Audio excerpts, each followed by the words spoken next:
Some cars are so strange, so far ahead of their time, that the world simply wasn't ready for them. They had 3 wheels, or 6, or a real jet engine. One of them could float across a lake. These are not the famous classics you already know. You won't find a Ferrari or a Mustang on this list. These are the cars history almost erased completely. Built by dreamers, by geniuses, and by a few outright con men. Most of them failed, a few quietly changed everything.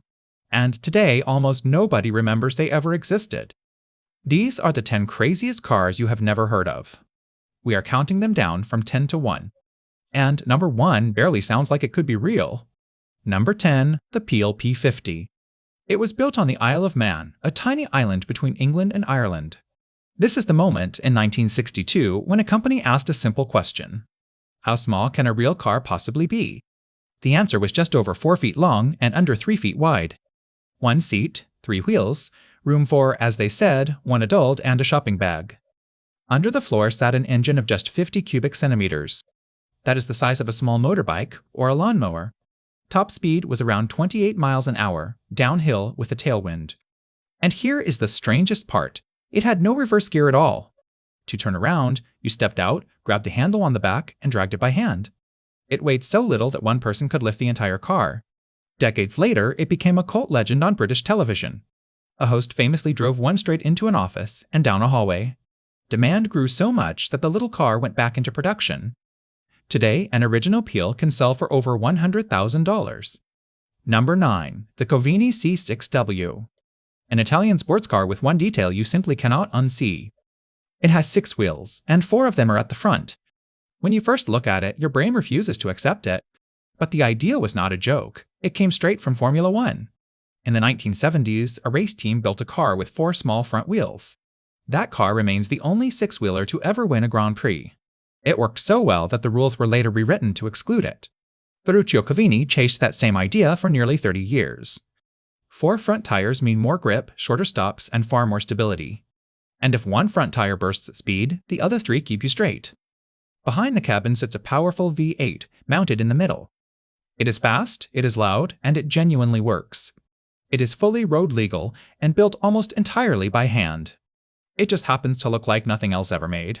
Number 8, the Amphicar 770. A car that becomes a boat the moment it touches water.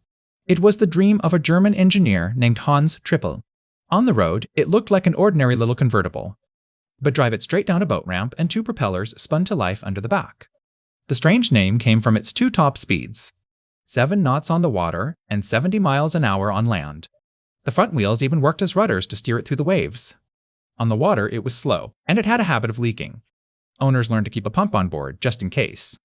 Around 4,000 were built, making it the most successful amphibious car ever. One famous owner was a United States President, Lyndon Johnson. He loved to drive unsuspecting guests downhill, toward a lake. He would shout that the brakes had failed just to watch them panic. Then the car would calmly float out onto the water and everyone would laugh. Number 7, the Davis Divan. 1948 California, and this is the wildest story so far. It had 3 wheels with a single wheel right at the front. The body was long, low, and shaped like a polished aircraft. The front bench could seat 4 people side by side. They called it the Divan. Some versions even had a single round headlight in the center, like a cyclops. The man behind it, Gary Davis, was a smooth-talking car dealer with a big dream. He promised dealers the future of the automobile, and the orders poured in. He collected huge deposits from across the entire country. He even built a rugged version for the United States Army. But behind the dream, the factory was nearly empty. In the end, only about a dozen cars were ever finished. The money quietly disappeared, and Davis was found guilty of fraud. The car of the future turned out to be one of the great cons of its time. And yet, a few survivors are now prized museum pieces. Number 6, the Stout Scarab. Look closely, because you are looking at the very first minivan. It was built in 1936, decades before anyone used that word. Its creator, William Stout, came from the world of aircraft design. He had already helped build a famous airliner, the Ford Trimotor.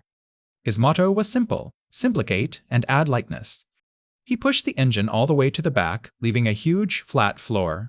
Inside, there was a folding table and seats that could slide and turn freely. It was a rolling lounge shaped like a smooth, polished beetle. A later Scarab used a fiberglass body and full air suspension. That made it one of the first cars in the world to do either. But there was a catch. It cost $5,000. A normal Ford of the day cost around $500, so only about 9 were ever built. It was simply too clever and too expensive for its own good. Number 5. The Messerschmitt KR200.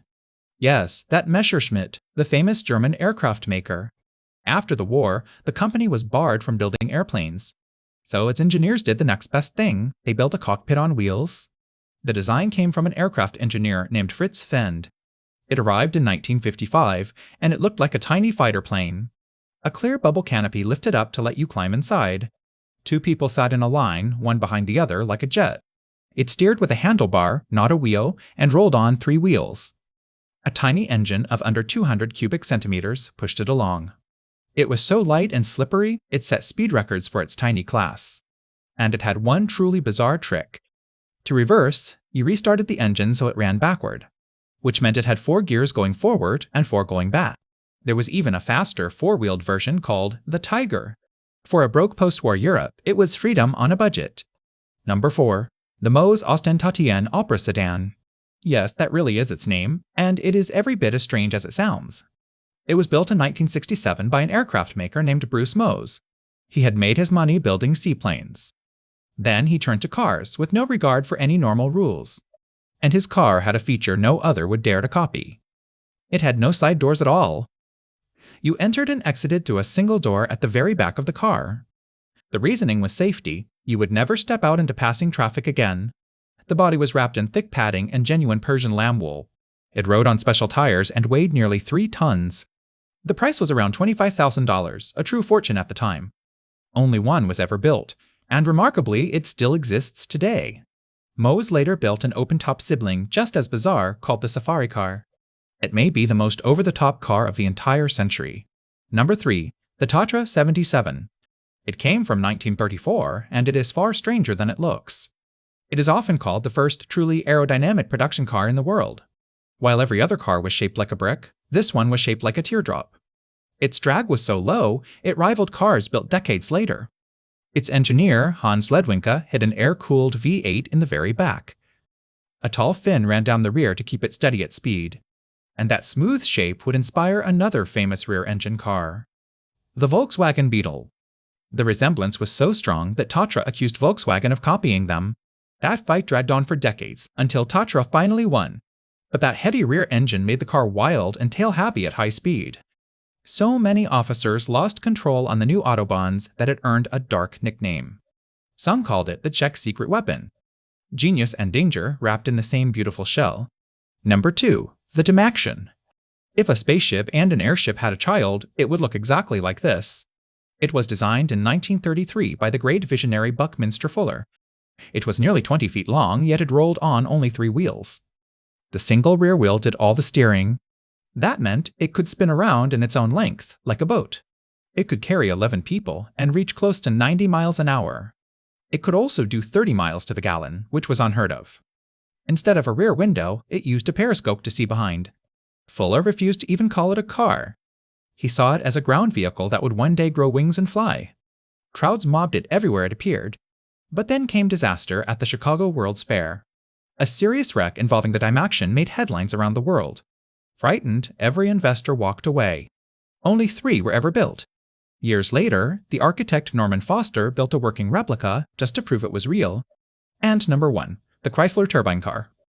A car from 1963 that did not have a normal engine at all. Where the pistons should be, there was a jet turbine. It spun at over 45,000 revolutions per minute. It made a sound like an aircraft slowly taxiing down a runway.